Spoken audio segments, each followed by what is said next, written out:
দই বড়া এমনই একটা খাবার, নাম শুনলে যেমনি জিভে জল আসে, তেমনি দেখলেই জিভে জল আসে।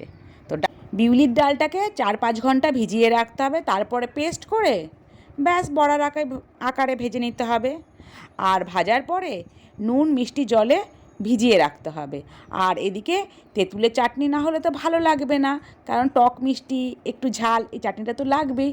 তো তেঁতুলের চাটনিটাও দিতেই লাগবে, আর সাথে একটু ধনেপাতার চাটনিও করতে হবে, তাই তো।